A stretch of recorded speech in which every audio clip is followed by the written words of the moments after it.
자, 요한일서 1장 저번에 서론만 잠깐 하다가 말았죠. 요한일서는 이게 몇 장 되지 않는 얘기지만은 생명의 복음에 대해서 아주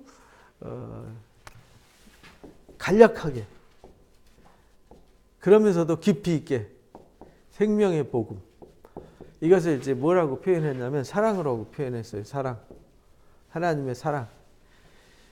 하나님의 사랑이 우리에게 기쁨으로 전달된 소식, 그게 복음이잖아요.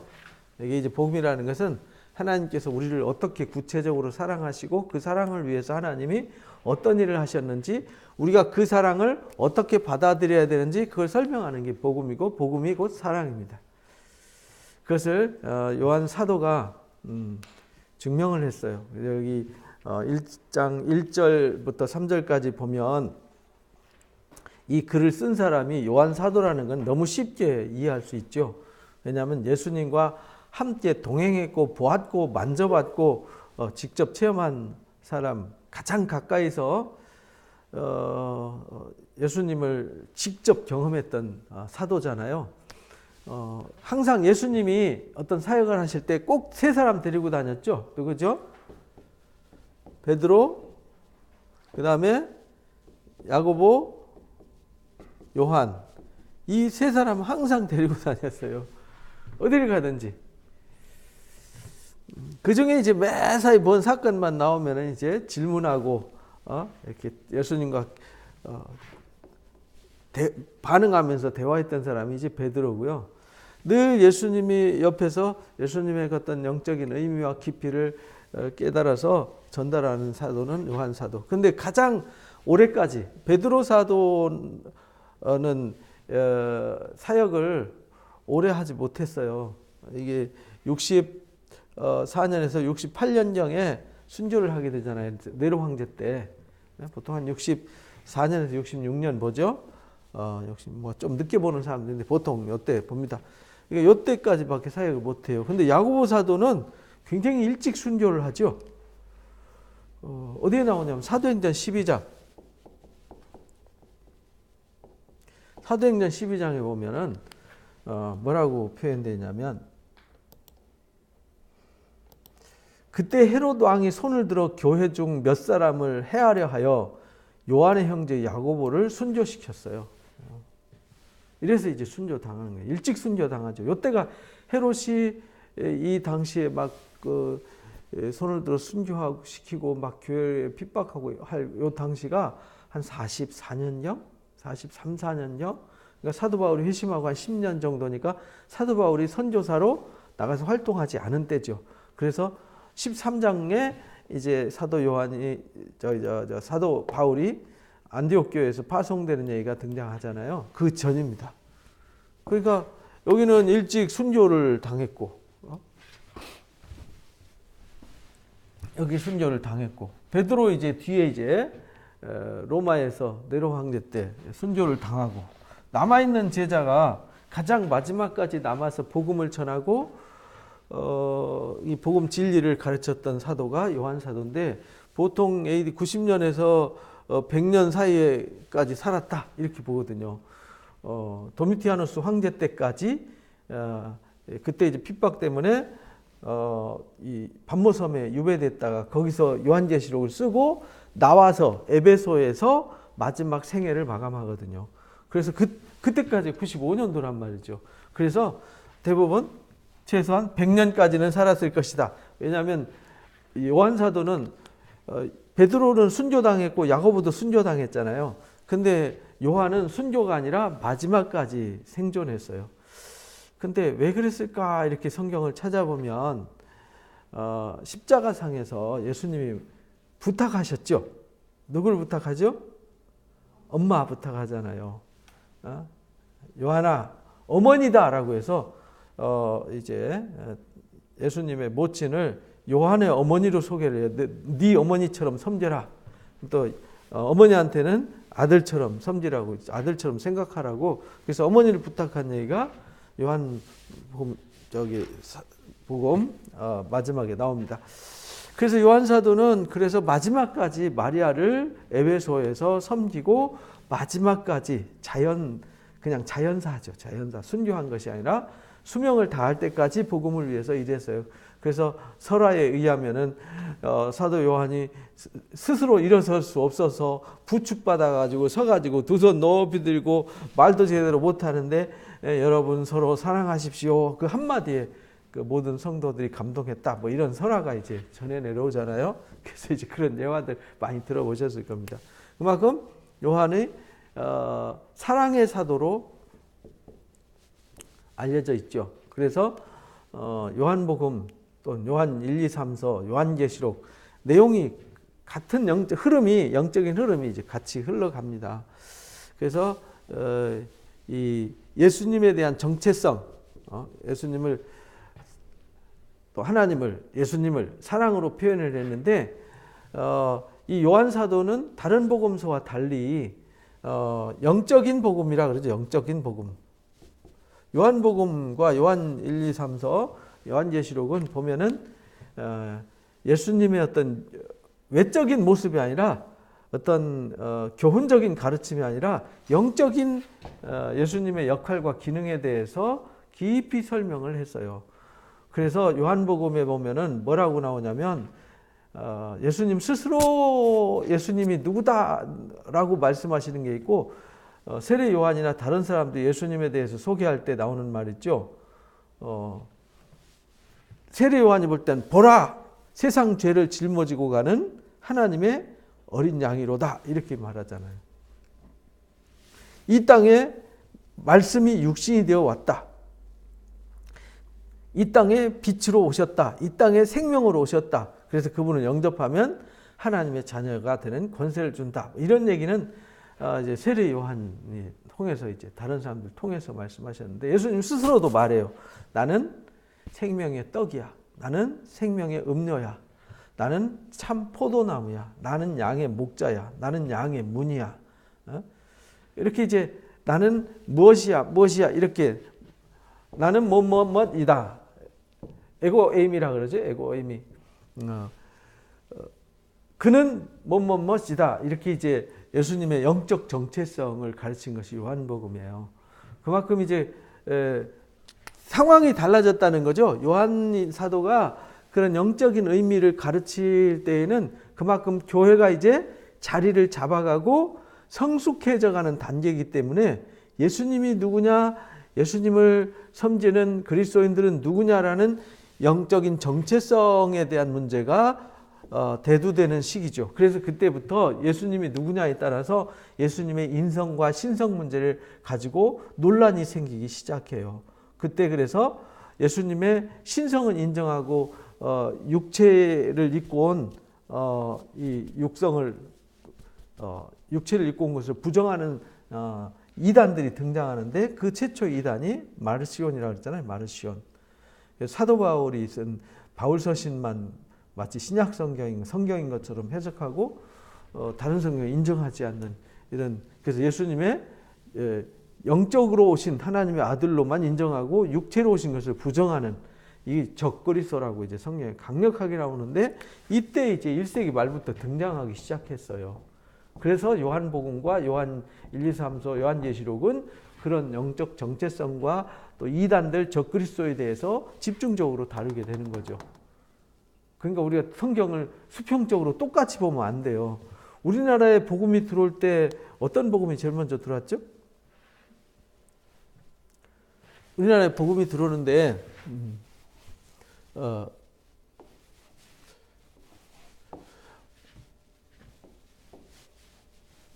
이렇게 됐잖아요. 여기 이제 중국, 여기 이제 북한, 여기 남한 이렇게 돼 있는데 복음이 여기가 국경지대. 여기가 이제 의주로부터 시작해서 여기 원산, 이쪽 북쪽 만주 이쪽 지역으로 이렇게 복음이 들어오죠. 근데 여기를 뭐라고 그러냐면 변방 이렇게 말하죠. 변방. 변두리는 어떤 사람들이 살았냐면 나라에서 희망을 잃고 이제 중심에서 벗어나서 경계선에서 사는 거죠. 이쪽에서도 벌어먹고 이쪽에서도 이쪽으로 넘어갔다 이쪽으로 왔다 갔다 하면서 생존을 위해서 살아가는 사람들.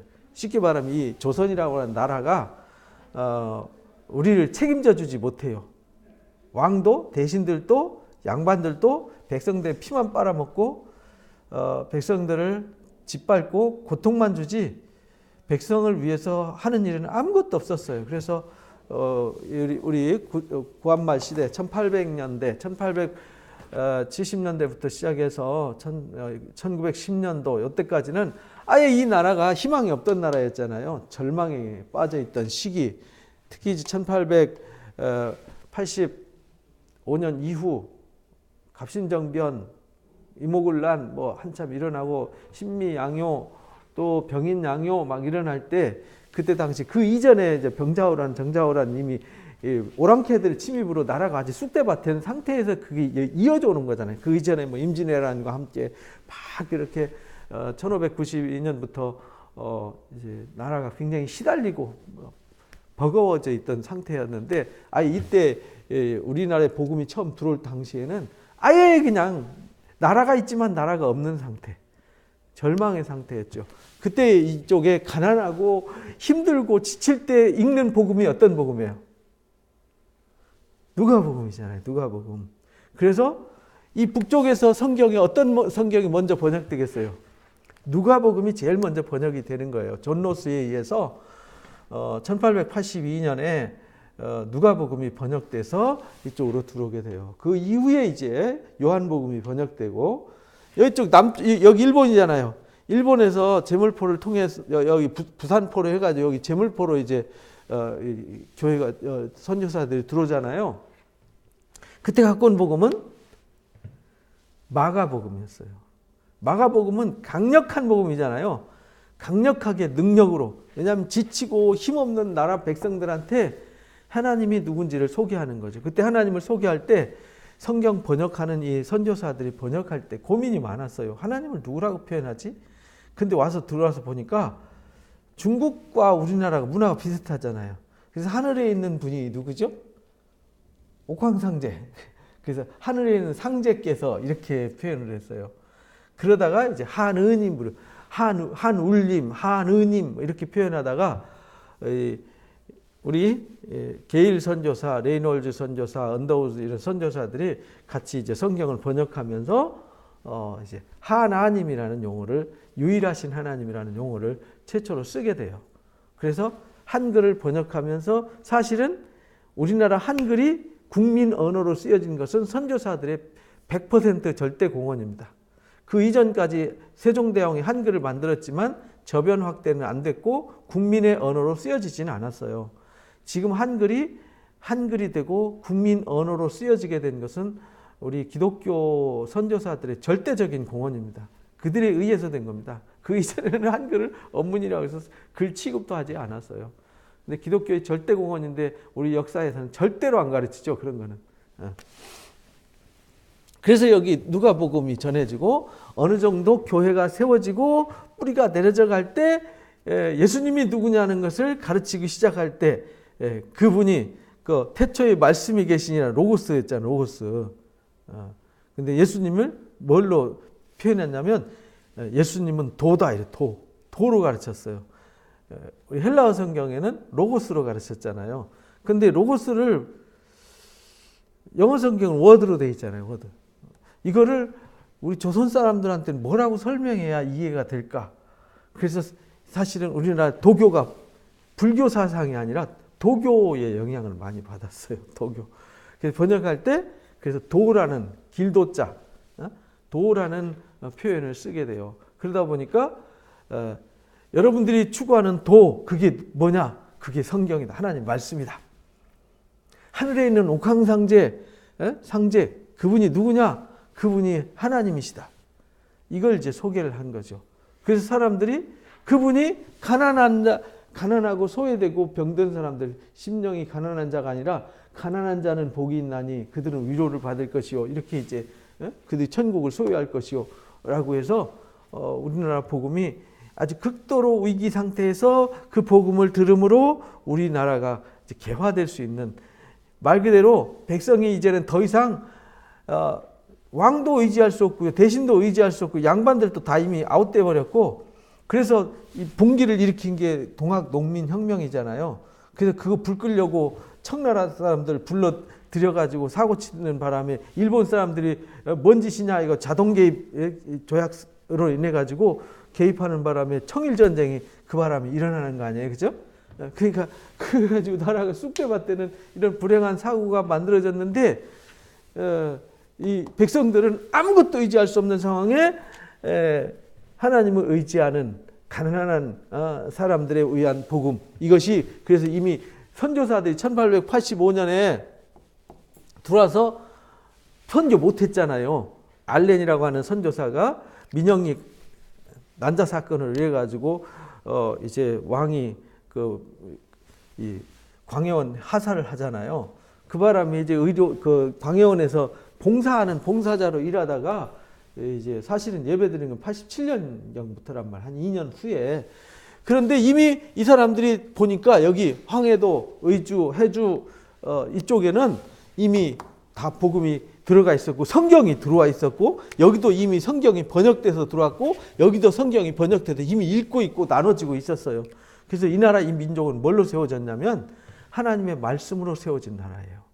하나님의 말씀으로 다시 세워진 나라입니다. 특이한 나라죠. 하나님이 그만큼 사랑하셨어요. 그렇게 하셨듯이 이 요한 때도 마찬가지예요. 1세기 말에 로마 제국에 의해서 이 AD 70년에 유대 민족이 아예 없어져 버리잖아요. 나라가 없어져 버려요. 그러면서 나라가 없어지니까 유대인들은 세상에 떠돌이가 돼 버렸고 이제 남는 게 누구냐면 그리스도인들, 유대인 그리스도인들, 그리고 이방인 그리스도인들. 이들이 이제 유대 나라가 없어지다 보니까 이 성경의 전통, 복음의 전통, 언약의 전통을 누가 이어가냐면 예수 믿는 사람들이 이어져 가는 상황이란 말이죠. 그런데 그들에게 그럼 도대체 예수님이 누구냐라는 문제를 삼을 수밖에 없는 거예요. 그래서 예수님이 누구냐라는 문제를 다룬 것이 요한복음 또 요한 1서라는 겁니다. 그래서 요한 1서는 1세기 말에 쓰여진, 요한복음보다 늦게 쓰여졌죠. 그래서 요한 1서 1장 1절에 보면 이렇게 말합니다. 태초부터 있는 생명의 말씀에 관하여는 요한복음 1장에는 태초에 말씀이 계시니라. In the beginning was the word 이렇게 표현했잖아요.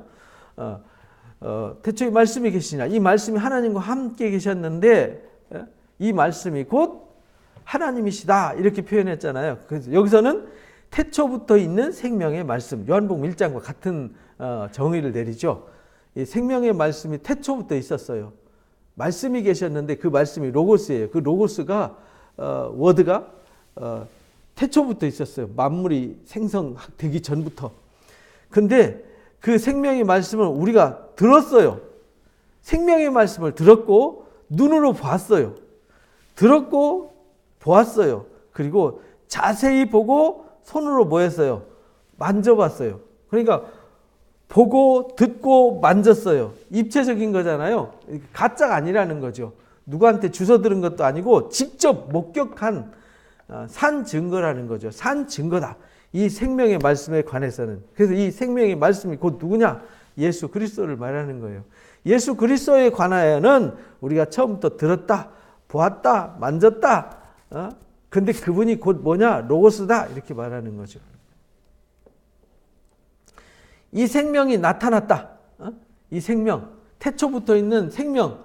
어떤 생명이냐? 영원한 생명. 태초부터 있는 생명. 우리도 생명이잖아요. 근데 우리는 생명이 있지만 생명이 아니에요. 왜? 살았지만 뭐하니까?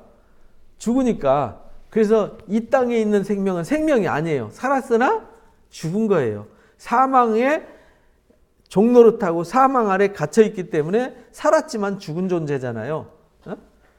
그래서 모든 사람은 다 죽었어요. 그래서 지금 수천 년 동안 모든 사람이 다 죽었잖아요. 태어났지만 왜 태어났지? 이렇게 되는 거잖아요. 태어나나 안 태어나나 똑같은 상태 이렇게 돼버린 거잖아요. 태어난 의미가 뭐가 있지? 아무것도 없어요. 그래서 헛되고 헛되니 헛되고도 헛되도다라는 전도서 얘기가 나온 거죠. 근데 그 생명이 나타났어요. 어떤 생명이냐? 이 생명은 영원한 생명이에요.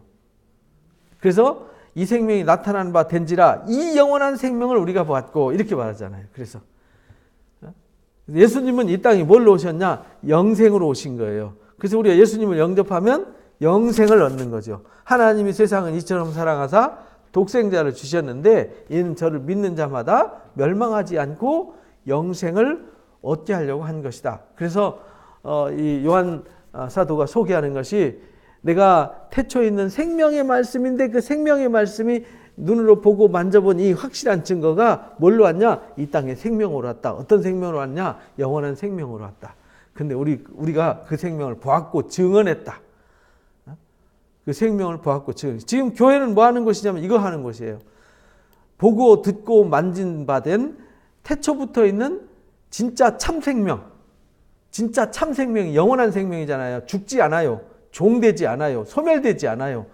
처음부터 끝까지 영원히 존재하는 생명. 이게 진짜 생명이에요. 이 생명을 이 땅에 나타냈고 이 영원한 생명을 보았고 증언한 거예요. 그것을 우리도 다시 받아서 증거하는 거죠.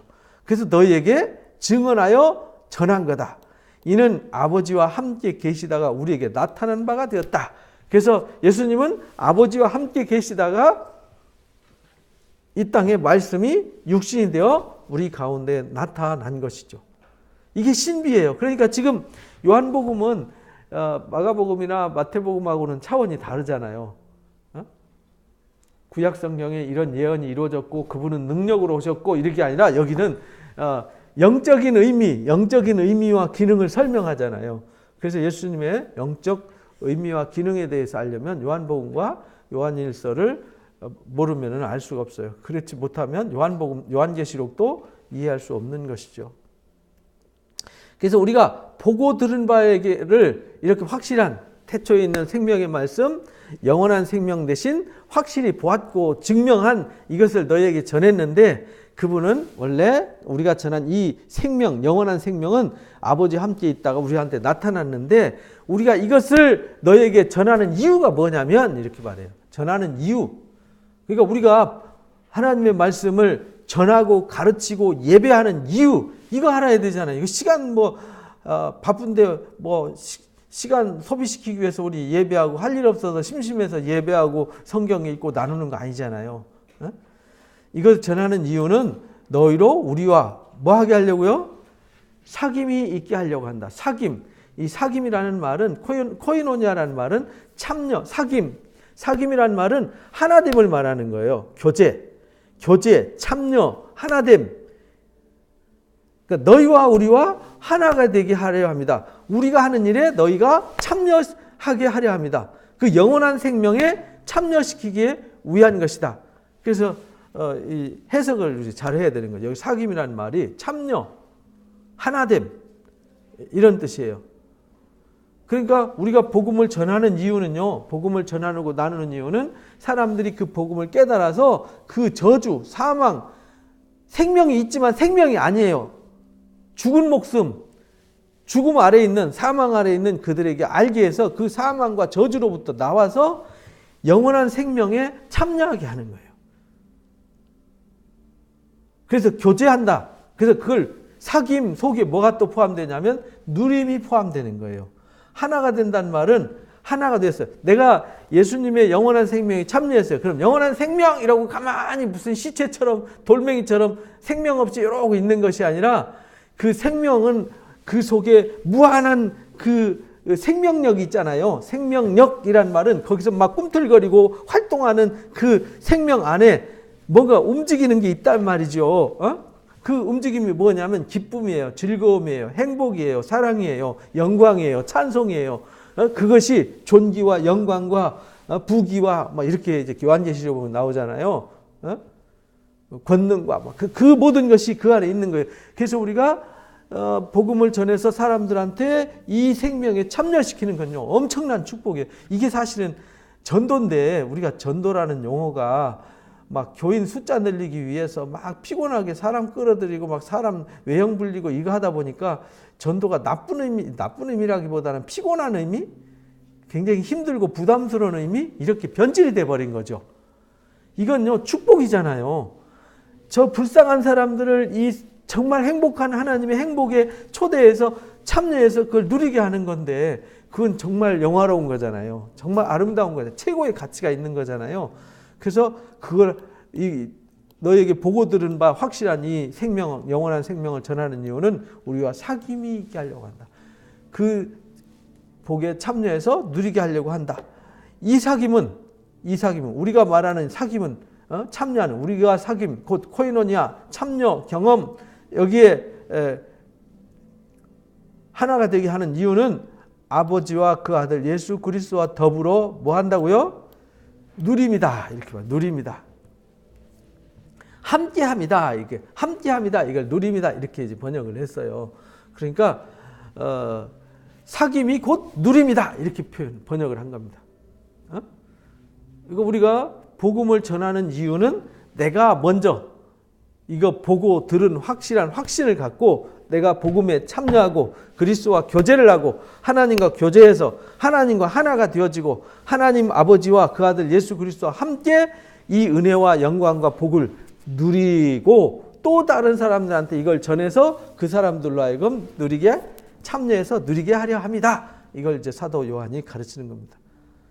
이걸 사실은 그 당시도 그렇지만 오늘날도 그렇고 상당히 고차원적인 말씀이잖아요. 그렇죠? 그냥 읽으면 무슨 소리야? 이렇게 이해가 안 되는 말이지만 이게 진짜 복음의 본질이란 말이에요. 복음의 진수.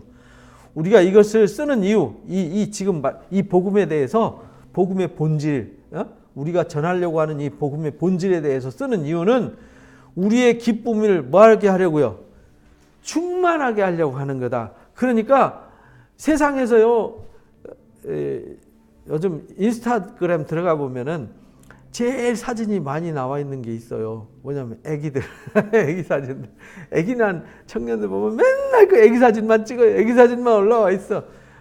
왜냐하면 그 생명의 신비잖아요. 한 생명이 태어나고 방실방실 웃는 그 생명 보면은 너무 신기하잖아요.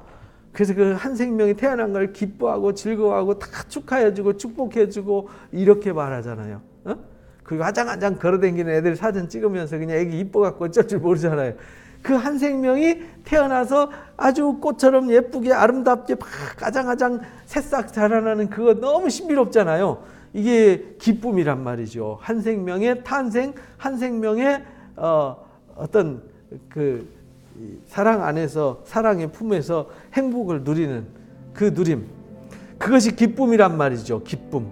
그러니까 우리가 이 성경을 쓰는 이유, 편지를 쓰는 이유, 이것이 기쁨을 충만하게 하려는 것이다. 그러니까 우리가 성경을 공부하고 가르치고 나누는 이 목적은요, 기쁨을 충만하게 하는 데 있습니다. 그러려면 내가 먼저 기쁨이 있어야 되잖아요. 내가 기쁨이 없는데 어떻게 남한테 기쁨을 주겠어요? 그래서 우리가 다른 목적으로 우리가 복음을 전하는 게 아니라는 거예요. 그래서 기독교 선교 역사를 보면 항상 그래프가 있어요. 막 이렇게 춤췄어요. 어떤 때는 올라갔다 내려갔다 올라갔다 내가 푹 꺼졌다가 또 올라갔다 내려갔다 이렇게 해요. 이게 이제 하나님의 역사란 말이죠. 그러니까 여기 올라갈 때는 주로 언제냐면 하나님 말씀을 순종하고 하나님 말씀의 영광을 받고 능력을 힘입어서 막 올라가요. 근데 교만해지면요, 하나님이 매를 들고 회초리를 때려요. 그럼 푹 꺼져요. 다시 올라가요. 내려가요. 이러면서 조금씩 다 젖어가는 거죠. 오늘날도 똑같습니다. 똑같아요. 그러다 보니까 우리가 이 기쁨을 충만하게 하는 것은 외형을 키우는 데 있는 게 아니에요. 교인이 5,000명 있다고 행복하고 10,000명 있다고 행복하고 아니에요. 50만 명, 100만 명 있는 교인들은 행복하냐? 안 행복해요. 그러면 뭐 교인 3명 있는 교회는 불행하냐? 아니에요. 더 행복할 수 있어요.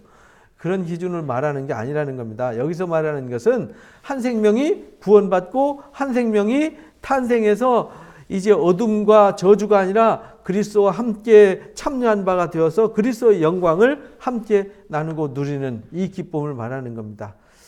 그래서 우리가 그에게서 듣고 너에게 전하는 소식은 이거다.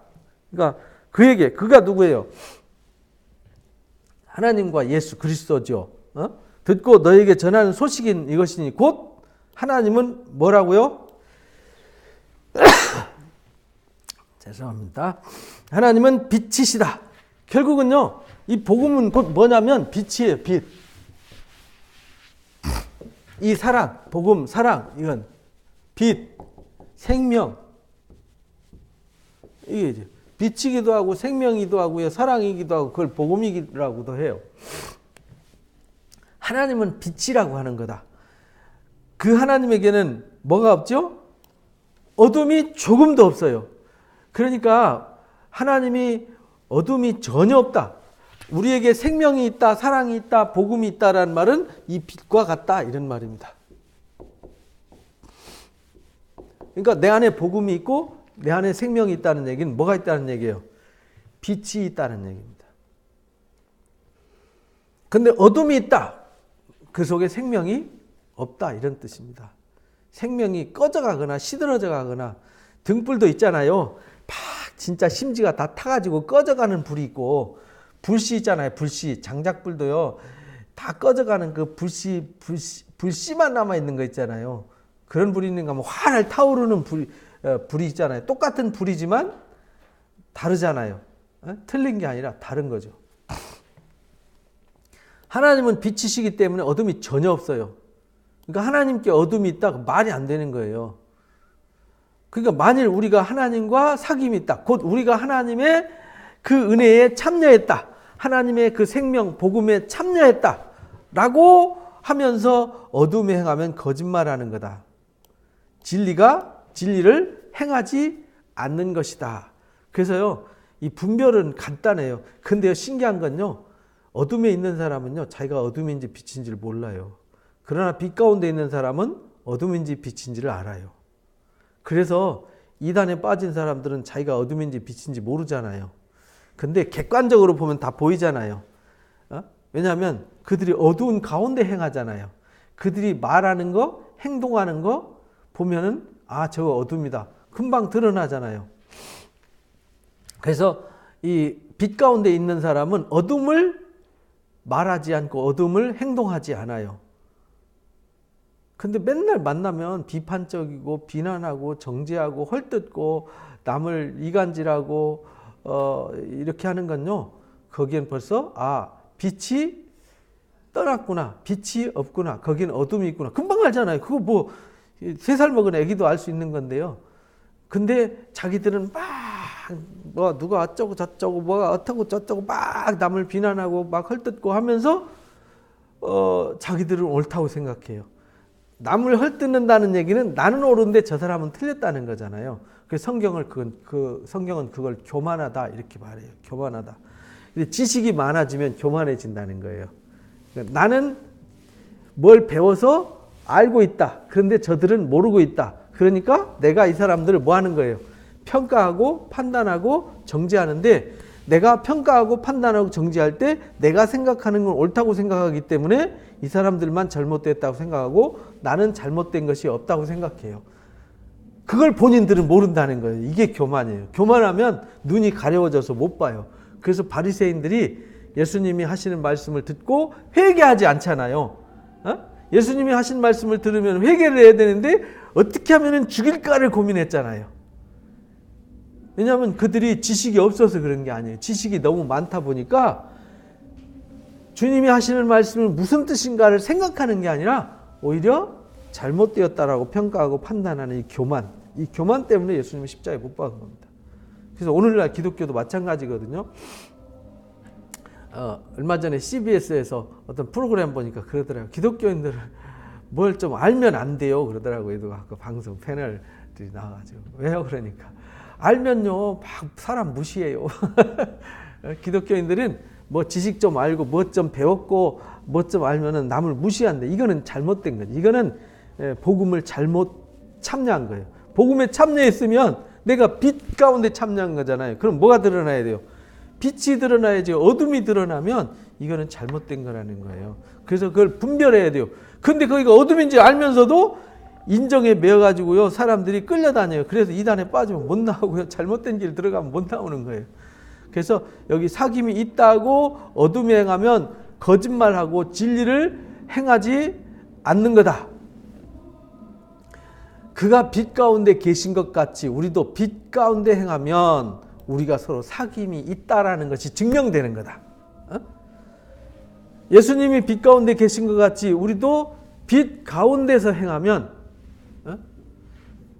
우리가 서로 사귐이 있는 거다. 그 아들 예수의 피가 우리를 모든 죄에서 깨끗하게 하신다. 그러니까 우리가 그리스도와 사귐이 있으면요, 우리의 죄가 씻어진다는 거죠. 그러니까 우리가 신앙생활을 할 때 그리스도의 이 은혜에 참여하느냐, 그리스도의 은혜에 참여해서 사귐이 있냐 없냐는 스스로 분별해야 되는 거예요. 내가 은혜에 참여했는데 내가 은혜를 못 받고 있다. 은혜가 내 속에 있는 기쁨을 주는 게 아니라 근심과 염려와 불안과 초조와 두려움을 준다. 그건요, 어둠이에요. 이제 그런 걸 분별하라는 거예요. 지금 사도 요한이 지금 마지막 때 복음에 대해서 정체성을 가르쳐 주는 거예요.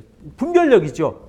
이 복음의 분별력을 요한 1서 1장을 통해서 확실하게 분별해야 돼요. 이 분별 못하는 사람 때문에 빛 가운데 있다 하면서 맨 험담하고 비난하고 막 사람들과 이간질 시키고 헤딩하고 태클 걸고 이렇게 하는 거는요, 이게 어두운 가운데 행하는 거거든요.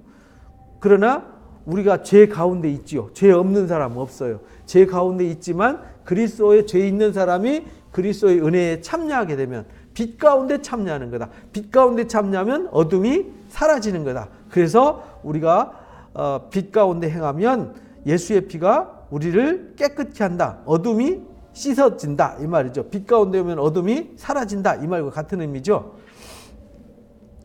그러면서 이제 8절에 우리가 만일 죄가 없다고 말하면 이렇게 말하는, 죄가 없다고 말하면 그 말은 내가 그리스도에게 참여 안 해도 돼 이렇게 말한다면 이 말이에요. 내가 죄가 없다고 말한다는 말은 나는 예수님 안 믿어도 돼. 나는 법 없이도 살아.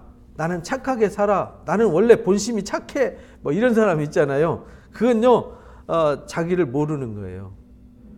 왜 빛 가운데 참여해야 되고 왜 그리스도와 사귐이 필요한지, 그리스도의 은혜에 참여하고 사귐이 있고 하나가 되는 이 귀한 사역의 필요성을 못 느낀다면 이 말입니다. 우리가 죄가 없다면, 이런 말은 필요성이 없다면 스스로 속이는 거다. 지금 자기 상태가 어떤지를 스스로 잃어버리고 모르는 거다. 진리가 우리 속에 있지 않든다. 결국은 그런 생각 가지고 있으면 그 속엔 이미 진리가 떠나버렸고 뭐가 지배하는 거예요? 어둠이 지배하는 것이다. 그래서요, 우리가 이 복음을 듣고 이걸 먼저 깨닫고요, 사람들이 뭔 일이 있으면 이걸 가르쳐 줘야 되는 거예요. 왜 우리가 예배하냐면, 왜 우리가 성경을 배워야 되냐면, 왜 우리가 기도해야 되냐면, 왜 우리가 그리스도 안에서 서로 나누고 교제를 해야 되냐면, 이거 목적이에요. 사귐. 네? 하나님과, 우리가 하나님과 사귐이 있게 하려고 하는 거다. 또 여기 우리와 함께 사귐이 있게 하려고 하는 거다. 그래서 아버지와 그 아들 예수 그리스도와 더불어 누리게 하려고 하는 거다. 이걸 가르치는 거거든요. 왜? 이거는 이미 수천 년 동안 다 증명했고 확증된 거다. 더 이상 그게 그런 거라는 걸 증명할 필요가 없는 말씀이잖아요. 왜? 너무 수천 년 동안 증명을 많이 해냈기 때문에 마지막 때 하나님 앞에 가서 그 성경 제가 어려워서 잘 몰랐어요. 이 말을 핑계하고 변명할 거리가 없다는 거예요. 왜? 확실하게 증명을 해줬고 지금도 확실하게 가르쳐주고 증명해냈는데 내가 알고 싶지 않은 거죠. 내가 배우고 싶지 않은 거죠. 그래서 성경에서 계속 강조하는 게 뭐냐면, 은을 구하듯이 금을 구하듯이 진리를 구하는 사람 되라. 시냇가에 심긴 나무같이 되라. 심령이 가난한 자가 되라. 목마른 사슴이 시냇물을 찾듯이 하나님을 향한 갈망한 마음이 있어야 된다. 너희는 내게로 돌아와라. 돌아오려는 말씀을 가지고 돌아와라. 너희가 말씀을 회복하라. 계속 강조하는 이유가 너희가 말씀을 떠났기 때문에 그런 재앙과 진노가 임하는 것이다. 이제 계속 강조하는 거잖아요. 마지막 때 심판도 말씀이 없기 때문에 심판받는 거예요. 말씀이 있다는 얘기는 내가 그 말씀에 참여해서 그 말씀과 내가 하나가 되어 간다라는 것입니다. 이 놀라운 신비, 이걸 빨리 깨달아야 되거든요. 이거 못 깨닫는 사람은 맨날 신앙 5년 해도 10년 해도 맨날 또 이래. 이게 확실한 사람은 다윗같이 되는 거죠. 바울같이 되고. 다윗은 본인의 처지가 어쨌든 그거하고 상관없어요. 하나님과 나의 관계는 내 상황이 바뀌었다고 내 처지가 바뀌었다고 하나님과의 관계가 달라지지는 않아요. 그렇잖아요. 내가 처한 내 생활 환경과 하나님과의 관계는 전혀 다른 거라고요. 그런데 우리는 육신에 속해서 세상에 보여지는 환경과 내가 처한 처지에 지배를 당하잖아요. 지배를 당한다는 얘기는 내가 하나님과의 온전한 관계가 안 돼 있다는 뜻이거든요. 그래서 그거를 알게 하는 게 요한 1서 1장이라고요. 이 정말 놀라운 이 복음의 깊이와 영적인 깊이를 깨닫는 것, 이것이 진리를 배우는 것이다. 그래서 우리가 나는 성경 안 읽어도 돼. 나는 성경 안 배워도 돼. 나는 필요 없어. 귀찮아. 그거 안 해도 돼. 이런 사람인 스스로 나는 진리의 사람이 아니야. 나는 아직 빛 가운데 없어. 나는 아직 어둠에 살아. 이렇게 고백한다는 거예요. 그러면 만일 9절에 만일 우리가 죄를 자백하면 맞아. 우리는 하나님 없이는 안 돼. 진리 없이는 안 돼. 빛이 있어야 내 어둠이 물러가지. 그래서 내가 그리스도에 참여해야 돼. 그리스도와 함께 누려야 돼. 그리스도와 함께 하나가 돼야 돼. 그러려면 내가 열심히 엎드려 기도해야 돼. 말씀을 정말 세상의 최고의 가치를 추구하듯이 추구해야 돼. 이런 마음을 자백하면, 이런 말입니다. 이걸 깨달으면 이 말입니다. 우리가 죄를 자백하면, 그래서 우리는 하나님 없이는 안 돼. 나 스스로는 구원이 불가능해. 나 스스로는 죄를 없앨 수 없어. 죄를 해결해 주시고 죄를 없애 주시고 나를 의롭게 해주고 나를 거룩해 주실 분은 예수님밖에 없어. 이거를 깨닫는 사람, 자백하는 사람은 하나님이 미쁘시고 그는 미쁘시고 의로우사. 하나님은 그런 사람들을 믿으신다는 거예요. 믿어주신다. 하나님은 신뢰할 만하고 믿을 만한 미쁘신 분이기 때문에, 의롭기 때문에 우리 죄를 뭐 하세요? 용서해 주실 수 있어요. 그리고 우리를 모든 불의에서 뭐 하세요? 깨끗게 하실 수 있어요. 그러니까 우리가 죄를 사하시고 깨끗게 한다는 말은 다른 말로 번역하면 문제를 해결해 주신다 이 말입니다. 우리가 죄라는 것이 뭘로 등장하냐면 문제로 등장하잖아요. 죄가 있기 때문에 문제가 생기는 거거든요. 죄가 없으면 문제가 생길 일이 없잖아요. 그러니까 문제가 있다는 얘기는 죄가 있다는 얘기고, 문제를 해결하려면 죄를 해결해야 되는 거죠. 죄를 해결하면 문제가 해결되니까, 그래서 우리의 모든 문제를 사해 주실 것이고 문제를 깨끗하게 할 것이요. 이런 말과 같은 말이에요. 사실은. 우리가 자백하면 내가 나 스스로는 아무것도 할 수 없는 무능한 존재고, 그래서 하나님이 절대적으로 필요하고 그리스도의 은총과 그리스도의 긍휼과 은혜가 없이는 안 된다는 사실을 깨닫고, 그래서 그리스도에게 참여해야 된다고 깨닫는 그 사람은 미쁘고 의로우신 하나님의 사랑이 그에게 임해서 그 문제, 고민, 아픔, 죄, 사망 다 해결해 주신다 이 말이죠. 그리고 만일 우리가 범죄하지 않았다, 그 말은 나는 하나님 필요 없이 살 수 있어 라고 말한다면 하나님을 뭘로 만드는 거예요? 그럼 하나님이 이 땅에 오실 필요 없고 예수님을 보낼 필요 없고 하나님이 일하실 필요가 없으니 하나님이 하시겠다고 하는 일은 다 가짜가 돼버리는 거잖아요. 그러면 나의 생각과 행동으로 하나님을 부정하고 하나님 되심을 가로막는 일을 하는 거죠. 그래서 하나님을 거짓말쟁이로 만든다는 거예요. 또한 그 말씀이 우리 속에 있지 않는다. 이렇게 그 말씀이 곧 뭐냐면 태초부터 있는 생명의 말씀이잖아요. 1절에 말한 생명의 말씀, 곧 영원한 생명이 우리 가운데 거하지 않아요. 곧 그리스도가 나와 함께 하지 않아요. 그럼 그리스도가 나와 함께 하지 않으면 나는 살아있지만 살아있지 않고 나는 아무것도 아닌 존재가 된다라는 것을 확실하게 가르쳐 주셨어요. 그래서 요한 1서는 이거 달달달 외워야 돼요. 이거 정말 너무 소중한 말씀이거든요. 몇 절 이거 되지도 않아요. 10절밖에 안 되는데, 태초에는 생명의 말씀에 관해서 보았고 들었고 만진 바가 되었잖아요. 근데 그게 우리 가운데 나타났잖아요. 그래서 이것을 전하고 증언하는 이유는 우리가 사귐이 있게 하려고 한다. 목적이. 확실한 이 복음을 전하고 우리가 배우고 나누는 이유는 참여하게 하는 거다. 그래야 기쁨이 있다 이 말이죠. 그래서 우리가 신앙생활을 하면은 열매가 맺혀져야 되잖아요. 그 나무는 뭘 보면 알죠? 열매 보면 알아요. 그래서 열매가 뭐냐면 기쁨이에요. 즐거움이에요. 감사예요. 사랑이에요. 용서예요. 긍휼이에요. 이런 열매가 있어야 된단 말이에요. 예수 믿는 결과는 열매가 있어야 돼. 열매가 없다는 얘기는 공급이 차단됐거나 시들어가거나 병들어가요. 다 여러분들이 돌아다니면서 사람들을 상담하고 부딪힐 때 보세요. 다 문제 있고 시들어가는 사람들 보면 다 공급이 차단돼 있어요. 아니면 마음이 닫혀 있거나 굳어 있거나 이렇게 돼 있어요. 그럼 굳었으면 이걸 깨줘야 되고, 닫혀 있으면 열게 해줘야 되고, 안 듣고 귀에다 말뚝 박아놨으면 말뚝 빼줘야 되고, 눈이 감겨져가지고 소경처럼 아주 그냥 얼굴에다가 시커먼 안경 썼으면 그 눈 꺼풀 벗겨줘야 되고, 그게 우리가 해야 될 일이라고요. 교회가 할 일. 우리가 해야 될 일. 그래서 눈을 뜨고 귀가 열리고 굳은 마음이 열려지고 금강석처럼 교만하고 오만을 아주 이마에 그냥 이 쇳덩이보다 더 교만이 굳어있는 사람의 그것을 녹여서 그리스도에게 참여하고, 나는 부족합니다. 나는 주님 말씀 없이는 살 수 없습니다. 주님 은혜 없이는 살 수 없습니다. 나는 오직 주님만을 의지해야 됩니다. 주님만이 필요합니다. 세상의 모든 것 다 필요 없어도 주님 있으면 됩니다. 이런 신앙 고백으로 하나님 앞에 나아가도록 도와야 된다는 거죠. 왜? 그러면 모든 걸 다 얻는 거잖아요.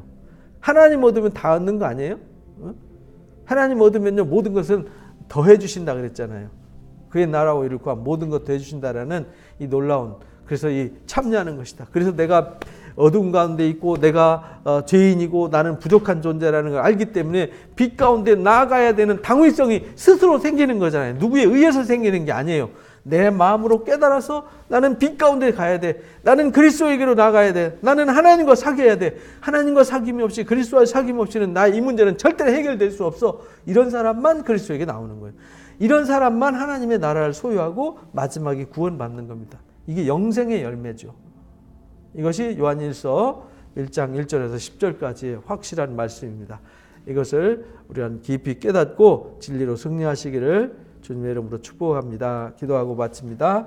귀한 시간 주셔서 오늘도 귀한 말씀 일깨워 주심을 감사합니다. 이미 우리가 보고 듣는 이 생명의 말씀, 이 영생의 역사, 영원한 생명의 역사는 이미 수천 년 동안 선지자들과 의인들과 예수 그리스도와 그 사도들과 그 종들을 통해서 확실하게 증명을 해주신 확증된 진리입니다. 이제 우리에게 이 복음이 전달되는 이유는 우리가 그 영광의 복음에, 영광의 생명에, 영원한 생명에, 그 생명의 말씀에 참여해서 우리 가운데 기쁨이 충만하게 하려고 우리를 부르시고 우리에게 복음을 전해서 우리가 그리스도와 하나가 되어지고 하나님과 하나가 되어지고 그 안에서 하나님의 영광을 누리게 하려고 하셨다라고 분명하게 가르쳐 주셨습니다. 우리로 하여금 깨닫게 하시고 우리의 교만한 마음, 오만한 마음 내려놓고 주님 없이, 주님 말씀 없이, 주님의 긍휼과 은혜 없이는 우리는 아무것도 아님을 깨달아서 은을 구하듯이 금을 구하듯이 진리를 구하는 일에 목숨을 걸고 하나님 앞에 매달리는 자들이 되게 해 주옵소서. 천하를 다 얻고도 목숨을 잃으면 아무것도 아닌 것이 되지 않습니까?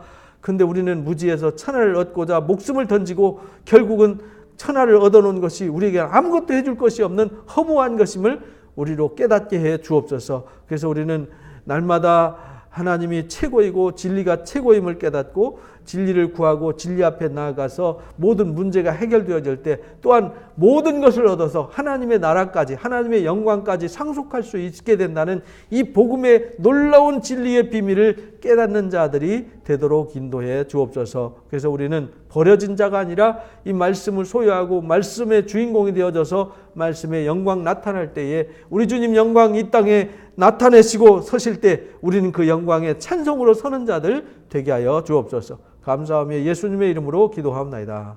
아멘.